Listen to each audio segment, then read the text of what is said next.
महत्वाची बातमी मुंबई आणि उपनगरात पहाटेपासूनच पावसाच्या सरी कोसळतायत। लालबाग, लोअर परेल, सायन, दादर, कांदिवलीमध्ये पावसाने हजेरी लावली आहे। मुंबई उपनगरामध्ये सखल भागात पाणी साचण्यास सुरुवात झालेली आहे।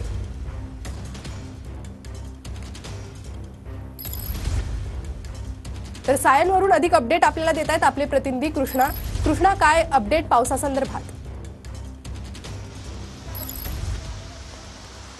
प्रणिता, आपण पाहतो की सकाळपासून मुंबईमध्ये मुसळधार पाऊस पडतो आहे आणि मुंबईतल्या अनेक सखल भागामध्ये पाणी साचायला सुरुवात झालेली आहे। सध्या मी माटुंग्याच्या किंग सर्कल परिसरामध्ये आहे आणि इथे आपण पाहतो की इथे नेहमीच जर मुसळधार पाऊस झाला तर पाणी साचायला सुरुवात होते आणि आता सुद्धा या रस्त्यावरती पाणी साचायला सुरुवात झालेली आहे। हा अत्यंत सखल भाग आहे आणि दरवर्षी इथे हीच अवस्था असते आणि आजही आपण पाहतो की पहाटेपासून सुरू असणाऱ्या मुसळधार पावसामुळे या सखल भागामध्ये पाणी साचायला सुरुवात झाली। तर मुंबईतल्या अनेक भागामध्ये सध्या मुसळधार पाऊस जो आहे तो सुरू आहे।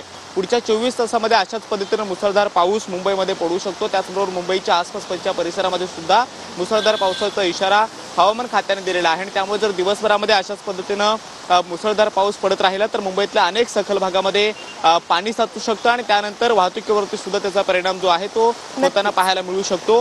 मुंबईची लाईफलाईन असणाऱ्या लोकलवरती सुद्धा दिवसभरातल्या मुसळधार पावसामुळे परिणाम होऊ शकतो असाही अंदाज जो आहे तो वर्तवण्यात आलेला आहे आणि सध्या आपण पाहतो की माटुंग्याच्या किंग सर्कल परिसरातली ही दृश्य आहेत आणि रस्त्यावरती पावसासंदर्भात तुमच्याकडनं अधिक अपडेट आम्ही घेत राहू। तुर्तास धन्यवाद या सविस्तर माहितीसाठी।